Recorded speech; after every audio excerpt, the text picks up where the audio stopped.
श्री धर्म संघ वाले गुरु जी एक घटना सुनाते थे। तिहाड़ जेल में पूज्यपाद धर्म सम्राट स्वामी कृपाचार्य जी पर आक्रमण हुआ। श्री हनुमान जी महाराज की जय। आक्रमण हुआ और उस समय हमारे पूज्य गुरुदेव भक्तमाली जी भी स्वामी जी के साथ तिहाड़ जेल में थे और प्रवचन चल रहा था और खूनी खूंखार कैदी लोहे की छड़ लेकर के स्वामी जी पर प्राणघातक हमला करने के लिए सरकारी षड्यंत्र था, योजना थी, सरकारी योजना थी, मार दो इसको, हल्ला गुल्ला मचाने वाले चले जाएं। और उस समय स्वामी जी के शरीर को संतों ने स्वयं चोट खा करके उनके शरीर की सुरक्षा की। क्यों ना हो, उनके शरीर की सुरक्षा धर्म की, राष्ट्र की सुरक्षा थी, लेकिन फिर भी उनको चोट लगी और एक नेत्र भी प्रभावित हुआ उससे स्वामी जी का। तो पूज्य द्विवेदी गुरु जी बताते थे कि काशी में जब स्वामी जी पहुंचे तो स्वामी श्री देवनायकाचार्य जी महाराज और भी जो स्वामी जी के सहयोगी थे उन लोगों ने कहा कि स्वामी जी अब आपने जितना करना था उतना कर लिया, आपकी पीड़ा हमसे देखी नहीं, अब आप मौन हो जाइए, मतलब अब ये आंदोलन वगैरह ये सब नहीं करना चाहिए, अब शांत हो जाइए आप। क्यों? क्योंकि पुराणों में कलयुग का जो वर्णन है वो ऐसा ही है। और अयंतु युग धर्मो ही वर्तते कस्य दूषणम अतस्तु पुंडरीकाक्षः सहते निकटे स्थिता, मतलब ऐसा होना ही है, हमारे पुराणों में लिखा हुआ है, तो आप क्यों, आपके कष्ट को देखे हम सब बहुत दुखी हैं। तो गुरु जी ने बताया कि स्वामी जी ने एक बात बताई। स्वामी जी बोले देखो एक बात सुनो पहले, फिर तुम लोग उत्तर देना। एक कथा सुनो। कथा क्या थी? कथा यही थी कि स्वामी जी ने अपने मुख से सुनाई कथा और उस कथा को साक्षात श्रवण किया पूज्य धर्म संघ वाले गुरु जी ने और उनके मुख से सुनी हमने। ये इस इतिहास की परंपरा हम बता रहे हैं। तो एक गंगा जी के किनारे एक नाविक था, गंगा जी से लोगों को पार करता था, भादों की चढ़ी हुई गंगा जी थी और आखिरी संध्या को आखिरी पार आना जाना था। मना करने पर भी कुछ अधिक संख्या में लोग नौका पर चढ़ गए और बीच में पहुंचकर गंगा जी तो बहुत बड़ी हुई थी, भंवर में नौका पड़ गई, नौका में छिद्र हो गया, भंवर में पड़ गई, उस चारों ओर से संकट आ गया। और मल्लाह ने कहा कि भाई देखो हमारी जितनी शक्ति थी उतना हमने लगाई शक्ति, लेकिन अब हमारे बस की बात नहीं है। और मल्लाह ने डांड जानते ना जिससे खेत है वो छोड़ दिया और डांड को छोड़ करके अपने प्राण बचाने के लिए उसने गंगा जी में छलांग लगा ली, कूद गया गंगा जी। नौका डूब गई। नौका में जितने सवार थे उनमें से कोई जीवित नहीं बचा, सब मर गए, सब तो मर ही गए। वो जो मल्लाह था वो भी जीवित नहीं रह पाया, वो भी आगे चलकर भंवर में फंस गया और उसका भी जीवन का अस्तित्व समाप्त हो मर गया। अब मर के सब जम लोग गए।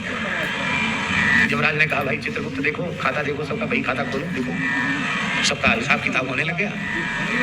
तो चित्रगुप्त ने और यमराज ने मंत्रणा करके कहा कि देखो ये लोग तो भले ही दुर्घटना पूर्वक गंगा जी में गए हैं, पर गंगा जल की दिव्यता की महिमा से इन सबके कर्मों का, पापों का क्षय हो गया, इन सबको स्वर्ग भेज दो। तो जितने मरे हुए थे सबको स्वर्ग भेज दिया गया। अब बोले इस मल्लाह को नरक में डाल दो।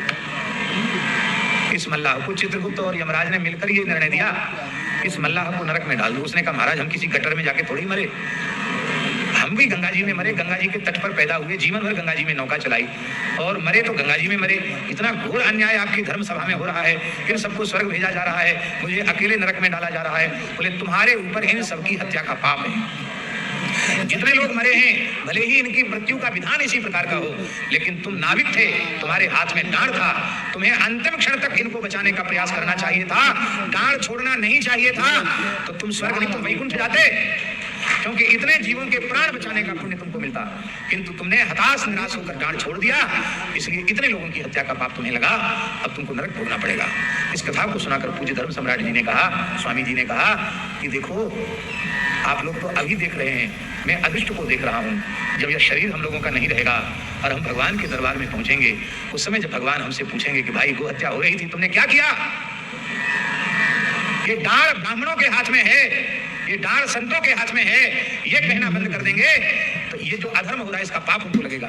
जो लिखा है, जो जैसा विधान हो वैसा हो, लेकिन हमें पुराणों में ऐसा ही लिखा है, यही होना ही चाहिए, ये सोच करके यदि धर्म रक्षा गो रक्षा की बात हम समाज में नहीं करते हैं तो धर्म के नाश का, गोवंश के नाश का पाप हमें लगेगा और उसका उत्तर हम भगवान के सामने नहीं दे सकेंगे, हमको लज्जित होना पड़ेगा। तो स्वामी जी बोले भगवान की जो विधान हो सो हो, लेकिन मैं जब तक जीवित रहूंगा तब तक धर्म की बात, गोरक्षा की बात, सनातन धर्म की रक्षा की बात मैं करता रहूंगा और निर्भीकता पूर्वक होने की भगवान की बड़ी कृपा है। स्वामी जी की जैसी गर्जना होती थी वैसी गर्जना उनके पश्चात जगत गुरु शंकराचार्य पद पर विराजमान स्वामी श्री निरंजन देव तीर्थ जी में वैसी ही गर्जना श्रवण करने का सौभाग्य दास को प्राप्त हुआ।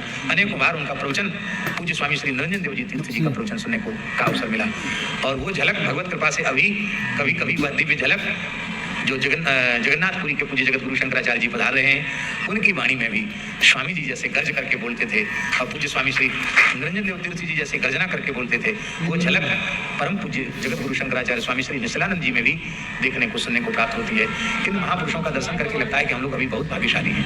लेकिन मैं बारंबार निवेदन करूं, प्रार्थना करूं, इस समय राष्ट्र रक्षा, धर्म रक्षा, गोरक्षा के लिए अपनी अपनी सत संप्रदायों की मर्यादाओं का, परंपराओं का अत्यंत श्रद्धापूर्वक पालन करते हुए भी गोरक्षा के विषय को लेकर के, धर्म रक्षा के विषय को लेकर के सभी सत संप्रदायानुवर्ती महानुभावों को एकजुट होना चाहिए, एक मंच पर आना चाहिए और एक साथ गोरक्षा की बात करनी चाहिए।